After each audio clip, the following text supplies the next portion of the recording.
You're listening to the AFTERBUZZ TV network, now the largest new media platform on the web, and your #1 source for after-show entertainment. Very good, Keith. Johnson. From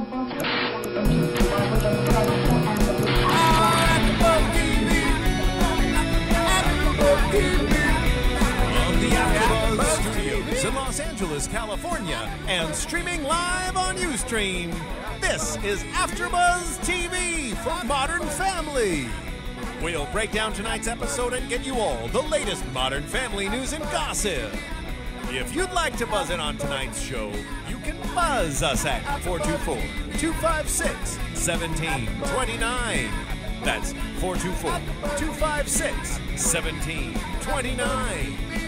And now, picking up where the show leaves off and the buzz continues, it's AFTERBUZZ TV for Modern Family. Yay! We're here. This is Shannon Joy Rodgers, and I am here with Mario Hernandez. It's just us for the day, and we are here to talk about episode 8, After the Fire. Great show. What a solemn title. After the Fire. Makes it sound like things we lost in the fire. Yeah. After this, I was like, man, is my insurance policy like legit right now? Because that would really be devastating. Do you have renter's insurance? I do. Okay. I need to just check it out, all right. though. You know, there's all those clauses, and California is different from Texas. I actually had it like kind of moved transferred. over. Yeah, so we'll see about that. All right. But I thought it was great. The Dunphys got together to host like a charity for this family that was close to them in the neighborhood, for everybody to bring their appliances, just extra things laying around they could donate to help this family build their house back up from the ground up. And at the very end, you see that they move into a house that Phil was actually a part of. He was the agent for. That's right. Yeah. So.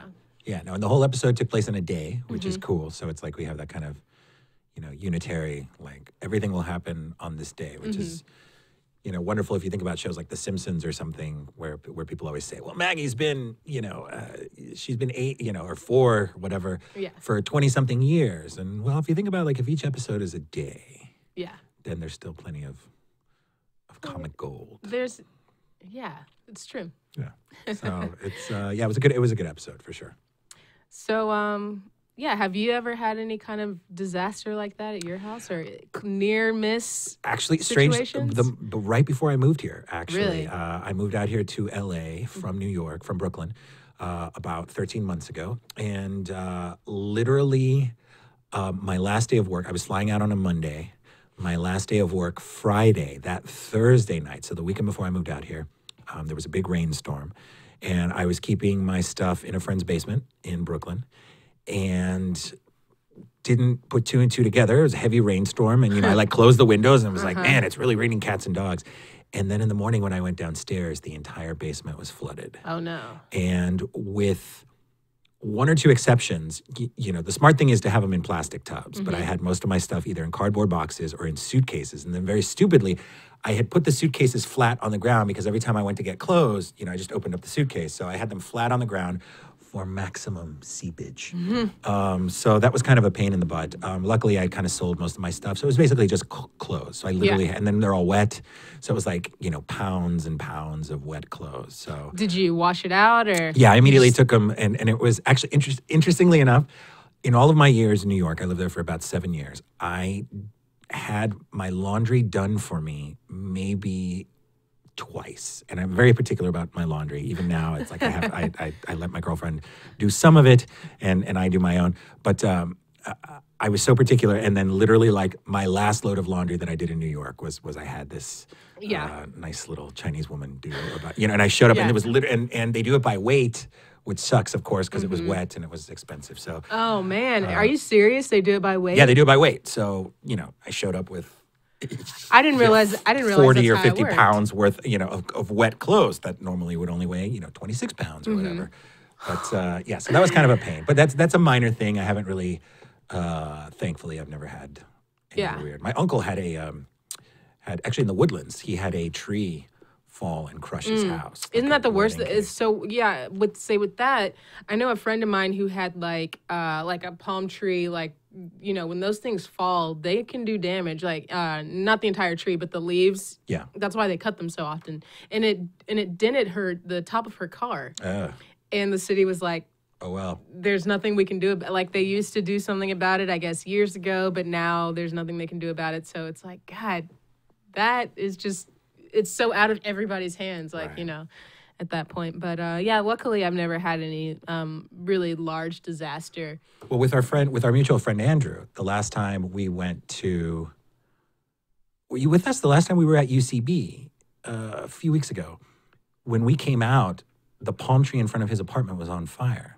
Oh, seriously? Yeah, and it was funny because like we're walking back just very casually, we're chatting, and I had parked literally right in front of his building, which is about a block away from the UCB theater, and you know, fire engines and they're walking by. We're still talking, and then like we're about a block away, and we see him park, and I casually said, "Oh, your house is on fire," and then we kept talking, and it wasn't until literally we got in front of his house he was like, "Wait, that's my building," and I said, "Yeah, I told you about a block ago that your house was on fire," and it turns out it wasn't his house; it was the palm tree that was right in front, but my car was wedged in between the fire truck that had come and the palm tree that's on fire.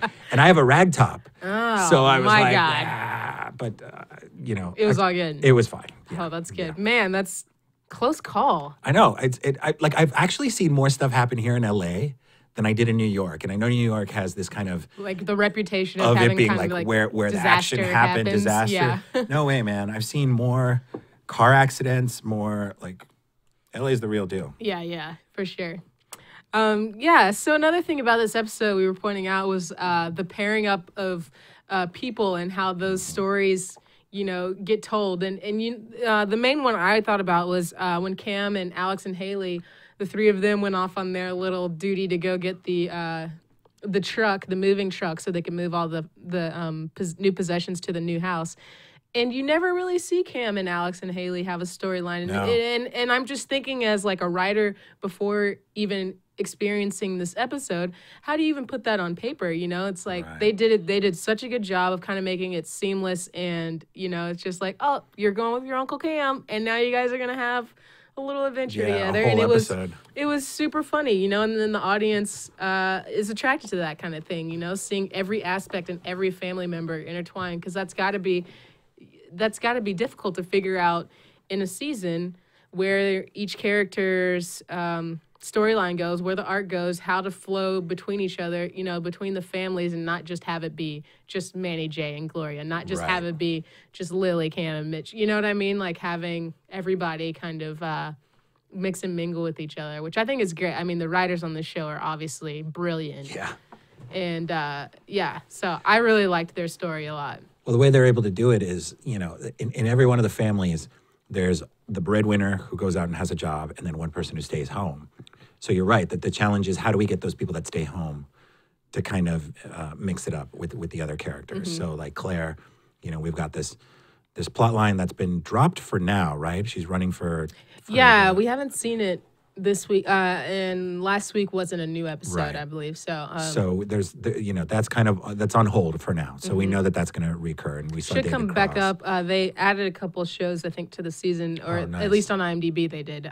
There's going to be 3 more after this one. Cool. Maybe starting in the first week of December, since next week's Thanksgiving week. I'm not sure if there's a Thanksgiving episode. I hope so. Yeah, I love their holiday. The holiday episodes are wonderful. Yeah. So then we have, in this case, Cam, who's kind of usually at home with Lily, is now interacting with the girls. And, you know, it's one of those things where when you're writing sitcoms, you know, it's the sit in sitcoms. It's a situational. So you have these characters that are, each have their own thing. And in Cam's case, he is this hypersensitive, kind of proud, strong, masculine, yeah, in his own way, right? He's very country. He was raised on a farm. He's willing to tell you that like at a moment's notice. He's always willing to bust out his farm credentials, and his farm knowledge. And so in this one, it's like, okay, well, how can we offend his masculinity, his gayness in this case? And it's, you know, they make this offhand comment that he interprets as, you know, you're gay, therefore you can't drive a truck. And they're like, and then it turns out it's like, no, we're surprised you can drive a truck. We're surprised, you don't hurt yourself because it's you, because you can do anything. And, you know, you're usually such a crazy person that So that was nice. And then of course, you know, even within that world, the two girls, they get to, you know, bust each other's chops. Haley calls Haley's the older one. Yes. Yeah, Haley calls Alex the nerd twice. So there's still like even within that kind of subset of the plot line is that we're still going to keep these two. You know, the two sisters are going to bicker, and then in the face of adversity, they're gonna, you know, they're gonna bond. You know, with Crazy Cam, help their uncle out, help their uncle out, and then they go back to right.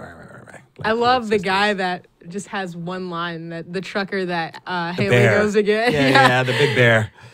Yeah, that's awesome. He's And like, Cam's like offended, like, oh yeah, that guy, please. Yeah, she's gonna help us. Yeah. Right? Yeah. Yeah, it's great. Along with you know, he's going to get the moving van to move all their stuff, and so the boys, Luke and Manny. Yeah, the boys get into their own adventure. Yeah, they do. They're packing away. Luke's packing away like his rollerblades, some toys and things, and then Manny's mom, Gloria, comes up with a toy that they both have been wanting. You know, and they're like, and so Manny tries to be the voice of reason, you know, and Luke is obviously the devil on his shoulder speaking into his ear. And he's like, that kid never shares his toys. We're gonna play with them right now. I'm like, yeah. And he said, what does he say to him? He says something like, "You're a bad influence," and he's like, "You need me." Yeah. No, it's funny that like you said, Manny's the voice of reason. He's kind of the more adult, and I love that because once again, that's something you can play with forever. That's such a great like character trait that he's this kind of emotionally developed young man, this boy who wants to be a man. But he's still a boy. But he's still a boy. But he's still a boy. So he's gonna get into trouble like this, Yes. and you know, let it be. And the whole time he can be, you know, he can be neurotic and whiny about it. Be like, you know, why did I let you talk me into this? Why, you know, have I, you know, I'm walking to Canada. He says, you know, he's like, they're gonna look for your body. So he tries to be this kind of adult, but you know, his answer to that is, I'm gonna walk to Canada. Yeah. You know, like that's such a kid, you know, being like, I'm out of here. I can't.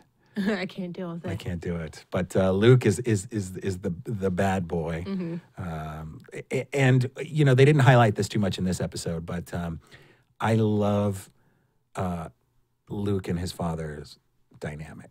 I just think like for whatever reason, that is the bloodline that I see most clearly. In other words, the Luke is kind of his father's spitting image. You know, they're just a couple of knuckleheaded guys. And they get into trouble together, and quite often they're doing stuff. And even Luke has his limits, like with like the Treehouse episode.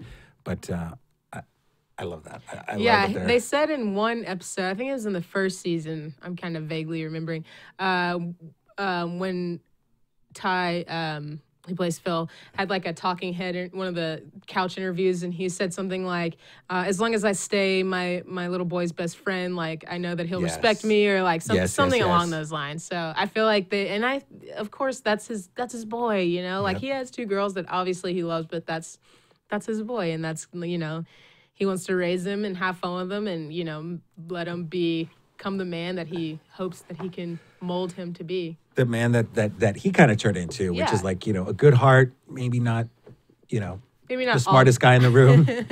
Not always bright, but his intentions, he means well.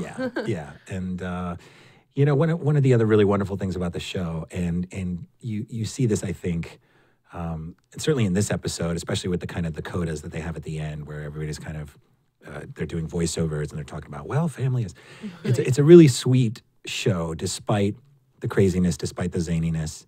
It's a really sweet, nice show, you know, and it's a nice, I think it's a nice antidote to, and it's very traditional, I think, classic in that way, a nice traditional antidote to, you know, some of the other newer shows that are coming out now, that are kind of meaner. Even other shows that are centered around family. We were talking about this another time about how there's no one's cheating on anybody. Right. There's never any scandals, or no one's getting divorced, or you know what I mean. It's just like this is the family that we've had for, you know, however X many years, and there are generations like that out there in the world. Not everybody's family. No offense to anyone whose parents have been divorced. Sorry, or going through some bad times right now with your family, but it's true, you know, and it still speaks to those people too, because that's the life that they imagine. That's what they hope to build from.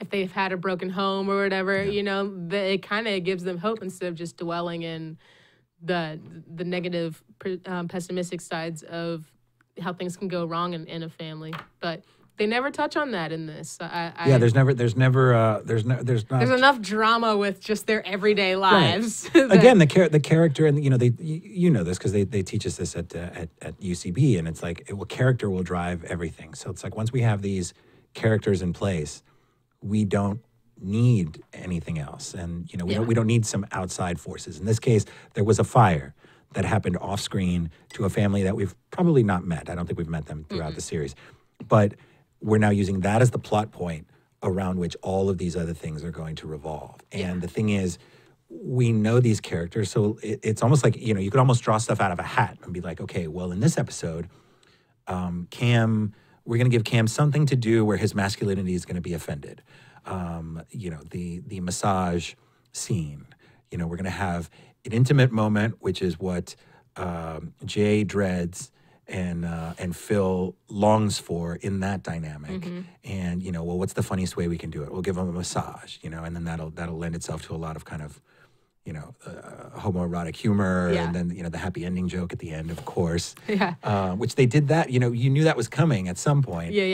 No pun intended. And but they did it in a cool way, that was still unexpected, and then it was delivered just like flawless. And the right reactions. So it's a great show. It's such a good show.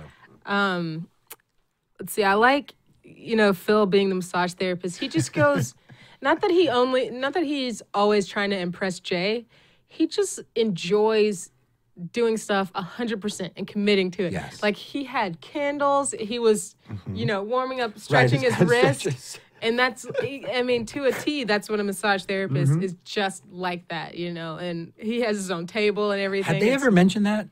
I tried to think about it. I don't know. I don't think so. So that's one of those, that's wonderful, That's like when they just brought up what Jay does for a living, the building closets, right? In commercial buildings type thing. I never really knew what he did, but I figured it's something on a large scale, Yeah. But this isn't a hidden kind of talent, The only thing I thought about was anything for his backstory was him being a cheerleader, and I was like, I don't know if they've ever mentioned any other aspirations that he's had or other jobs or anything like that. That's the beautiful thing when you start in the middle of something, you can then just go back and kind of reverse engineer and say, okay, well, he was whatever.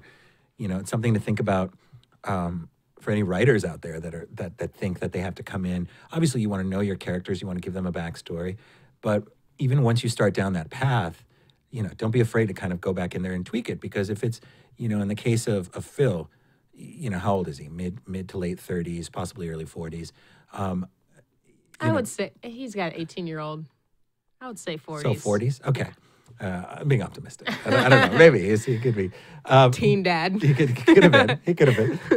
But yeah, so don't be afraid to, those are 40-odd years that in the, we know college, we know, okay, maybe when he was a kid, there's a lot of time for you to kind of fill in the gaps. Yeah, even 4 years of doing something just every day, in a 40-year span, that's only a tenth of his life. Right. You know what I mean? But it still made a huge impact somewhere. So, and you also don't have to like throw all that information out to the audience in the first season. Right. You really don't, And also it shows, it moves away, once again, this modern family idea moves away from the traditional notion that, you go to college, you know what you want, you're at the same job for 30, 40 years, which doesn't happen. People jump around. It doesn't. Yeah, my brother and I had that conversation when I first decided to move out here. I went to college. 2 weeks after I graduated, I went to work for the energy company that I interned for, worked there for 5 years as a financial analyst, and then I was like,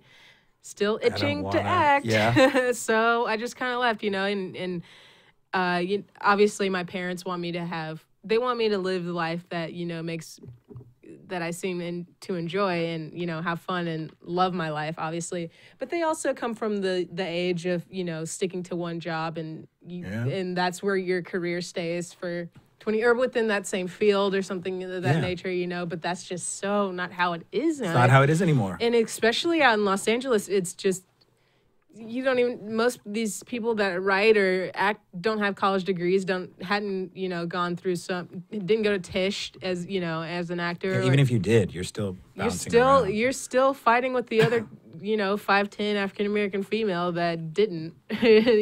That's you? You, Mario. Oh, that's me. Fighting Okay, I'm the against 5'10". me. Oh, we are both. We're in the running. Yeah. Yeah.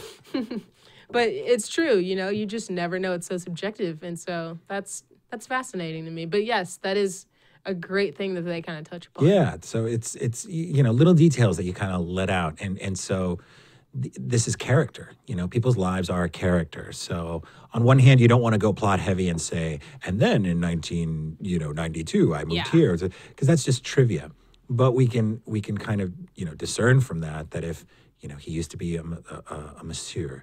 And now he's now he's real estate, and now he's we can assume that he did some other things. And that's how people are. That fleshes out the character, that makes it well rounded. And each one of these people, especially the adults, they have this whole rich history that's just really fun for us to discover and for the writers kids, to write. You get to see it right in front of your eyes. So I think that's also a fun dynamic too. Yeah, no Lily in this episode again. No, yeah. I wonder how long she must have certain union rules about hours and things of that nature. And if she's not really needed, I don't see her packing a box or anything. And maybe they just kind of keep her out. But they say kids and dogs. I don't really know how that works. Yeah, they say kids and dogs. That you don't want to shoot with them because there's rules and they're unpredictable and stuff. So maybe they try to minimize. Yeah, I actually this kid that I've been babysitting forever, he was just in a movie with Rob Lowe, the Drew Peterson story, and I was his guardian on set while we worked over a weekend. They're strict about that, right? Yeah, well, I was just because his mom couldn't be there, but there's still a teacher, quote unquote, and actually since school wasn't going on, she kind of had board games and all those little quiz puzzles and things like that, just to keep him entertained and to make sure that everything was running smoothly, because he has it's either a younger brother or him as a baby, and they were twin little 10-month-old boys. And the teacher was like, yeah, so I don't teach them. I'm just here to make sure that they are following the rules and the timing, No whipping is of the right. kids. Yeah. No. That's her Saddling main. them up. Yeah. Her main thing is to make sure that they don't exceed their screen time or working and they're fed or, what have you. It's really not a huge deal while on set, I guess, working with 1, 2, 3 kids, but I could see how, with this situation, since there are so many that might be in one scene together, that it has to be get it done. And these kids are brilliant actors, so they're not, I wouldn't think that they would go over 2 takes if not necessary, for most of their stuff, especially the talking head, just little interview style things. So it must be working, really well. Yeah, they've all got. A buddy of mine actually worked with Rico Rodriguez. Oh yeah. Because he's got a show, I think, on Nickelodeon or Nick Jr. He's got some sort of. Oh, what's it called? He is. He's from Texas. That's wonderful. Like us, he's from Texas. Shout out to Texas. Shout out to Texas. What is? Let's see. I guess he was on iCarly. Corey in the House? No, that was a while ago. I don't know, but he does a bunch of. He worked with him on a couple of voiceovers. Okay. And this kid's a star, especially amongst the younger crowd. He's known, And so he said that he was, he walked through the streets of New York with him, and adults, kids, girls, everyone went nuts for him. So it's nice to see.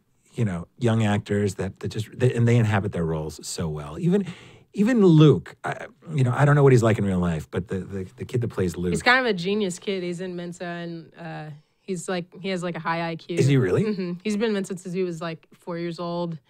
He's Nolan Gould. I know I follow his Twitter, and I know that he does a lot of charity events and things of that nature. Wow. He seems like a pretty fun kid. So That's incredible. This is just an act. But okay. He seems like a fun-spirited. He's apparently 2 grades ahead of Ariel Winter. Yeah, and he's younger. But he's younger. Dun, dun, dun. That's that on-set. That magic of television. Yeah. The camera takes away 2 years. Yeah. You're demoted 2 grades on the camera. Should we take a quick break? Yeah, let's see let's what take a quick the break. word is Let's out. see what the word on the street is. AfterBuzz TV. Hi, I was once like you, a lazy, angry loner whose only joy was watching TV and surfing the net. And like you, after I'd see one of my favorite TV shows, I'd be so excited and have so many questions that I'd actually have to talk to my douchebag coworkers about it at the water cooler. Then I discovered AfterBuzzTV.com. AfterBuzz TV produces after-show webcasts and podcasts for TV series of all kinds, like post-game wrap-up shows for all your favorite TV shows. AfterBuzz TV hosts are industry insiders who break down episodes of shows, take calls from fans, and interview cast and crew from each series, with over 60 different after shows, from Boardwalk Empire to American Idol to Vampire Diaries to Real Housewives, and more. Now, after a night of TV, I can ignore my stupid coworkers, who I hate, and go straight to my desk and watch or listen to all my favorite AfterBuzz TV after shows, and have all the TV fan interaction I need. Thank you, AfterBuzz TV. AfterBuzz TV. What do you want to buzz about? Thank you. Wow. And we're back. Wow, that was AfterBuzz TV. That was smooth. That was like, you know what that was like? lounge. You know when McDonald's commercials are shown like on BET or something? Yes, It's they like get the- McDonald's now introducing oatmeal. And it's like some jazzy music behind it to get geared towards that audience. I guess. did years ago. I did a Popeyes commercial in Spanish, and I did it for the Bonafide chicken. Oh. So I got to do the deep and it was in Spanish, right? And so I wondered. I said, well, why didn't they get me to do the English? Because I could drop it pretty low. But then I met the guy that was doing the Bonafide, who was was like a Lou Rawls looking black dude, and he was like Bonafide, like he was like way, and I was like, okay, that's why, because I'm the Lou Barry Rawls. White, I'm the Lou Rawls light, Yeah, Lou because Rawls they light. brought in the real deal for He's selling the spicy chicken. Yeah. The new recipe. the new Bonafide. Anyway, shout out to Popeyes. Popeyes. That's funny. Continuation for next time, along with Claire, because I feel like before the end of the season, Claire's going to run. She has to. I want Gloria to be her running partner or like to help with the campaign somehow. Oh, that would be just great. amazing. But now at the end of the episode, Phil got offered partner at a new real estate agency. So I'm interested to see where that goes. I will guess that that may be a change of scenery, maybe like a new house, because You never know, huh? as these shows, it's always funny to watch. We were my girlfriend and I were watching the X-Files pilot. Fiance now. Yeah, that's right, the fiance. We'll take a minute. Oh, thank you. Yes, I proposed last week. Not too many ladies. Guys. Or I'm ladies. still free. Yes, Shannon is still ready to be proposed to. We can start with coffee, right? We'll start on a simple date. Propose that. We can watch Modern Family. We could watch Modern Family in the AfterBuzz TV studio. So we watched the pilot to X-Files, and it's always funny to watch shows with their pilots, because pilots are, they earmark a certain amount of money for the pilots, and then once they get picked up, And they're so, very different. this pilot, these kids were 6 months younger, and that's a big change for Really? like an 8-year-old boy or like, what Right, I mean? right. It's a big change for Hairstyles, kids. clothing, and then if the show is a hit, and you see this a lot. Like I said, X-Files, a lot of these like procedural, these cop shows. So you'll see, the really basic haircuts and the like bland clothing. And then when the show becomes a hit, like, CSI or Wardrobe whatever, got money. the wardrobe starts, they're sharp and the Yeah. sunglasses and everything. Oakley sponsors it. It's pretty cool. So my guess is they're setting it up so that maybe the Dumfries can move to a nicer house, and then that can, lead to all sorts of things, maybe a new neighborhood, maybe. I don't know. They just moved Kevin Hart next door. Oh, that's true. Yeah. So That's I'm not true. 100% backing that logic. Oh, but you're right. Yeah. it definitely could mean something else for Phil as far as more responsibility. So we'll see. Phil, the career guy? Yeah. Is he gonna turn into a I don't know. You never know. boss man? The boss man. The big boss man. He would embrace it to, 100%. He would go above and beyond to fill the role. That's right. of a partner. He would be like Andy on The Office. He was just like really, just like, you know, he'd do all those corny, you know, motivational like. Yeah, that's a good television personality to pair him up with. They're pretty the two pretty of them. similar. They could meet at a conference, maybe, Yeah. or something cool. Different networks. Just cross them all like those Disney shows. Where That's they're right. Just, like, just everybody shows up on everybody else's. Another quick thing I want to talk about was the mommy issues. I thought that was funny. Yes. With Gloria and Claire and Mitchell, and I guess Mitchell and Claire have had this. I'm sure that they were poke fun at Gloria, especially that's your mom now, right? And well, they did that at the Halloween episode last year, right? And in the first season, you know, there was the things where Luke slipped out that she was a coal digger, but he was like, "Oh yeah, my mom said that you used to dig coal," but it was a gold digger, obviously, and you know, so I'm sure she let some had some verbal abuse towards her and some frustration at the beginning, and so they probably had this little inside joke where they just kind of make fun of her things that she says, her little like quirky sentences or you know phrases that she tries to say, but. The Snickers snackers are like a box of knickknacks, you know, and so Claire starts to make fun, and Mitchell doesn't really chime in, you know, he kind of defends Gloria, and then Claire goes off on this whole rant about how, you know, he's making her mom, which technically she is his mom, right? But you know, and then she cuddles up next to which is funny because you would think that you know it only seems natural that you know that the gay man and the really, attractive, curvy woman, with that they'd have that kind of that bond. Yeah. Whereas Claire is the more serious. Mm-hmm. I think they're very close to age. Gloria is only 14 months younger than her. Right. So I'm sure there's still that slight sense of competitiveness. Yes, definitely. Yeah. Putting up her guard a little bit, maybe, and but then she realizes that really she has daddy issues. She has the daddy issues, and she's projecting the mommy issues onto her brother. Yeah. Well, I guess that's time. I mean, that's the show. That's pretty much it. I mean, the show is. If anybody else has questions for us, feel free to tweet us or write in, or maybe something how out there can somebody people wants to talk find about. you, Mario? You can follow me on Twitter. That's at Cinemario, like Cinema Rio. That's CINEMARIO. And I haven't updated my Funny or Die, and I will in a couple of weeks. So I'm going to plug my Twitter also. It's Shannon J Rodgers, and Rodgers is RODGERS. I'm like one letter away from letting it be Shannon Joy Rodgers. I think you have to actually pay money for them to add that character. Which the? I'm one character too long if I wanted my full name. Oh, so, I see. yeah. I see. They have Darn rules you, about Twitter. that. Darn you. Well, join us next week for another episode of Modern Family on AfterBuzz TV.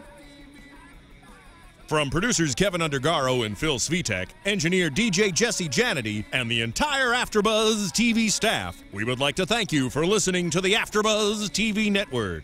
If you have questions or comments, be sure to buzz us at info@AfterBuzzTV.com. And you can find us on Facebook or follow us on Twitter by searching for AfterBuzz TV. Buzz you later. See you later. The views expressed herein are those of the hosts only and do not necessarily reflect the views of AfterBuzz TV or its owners or principals.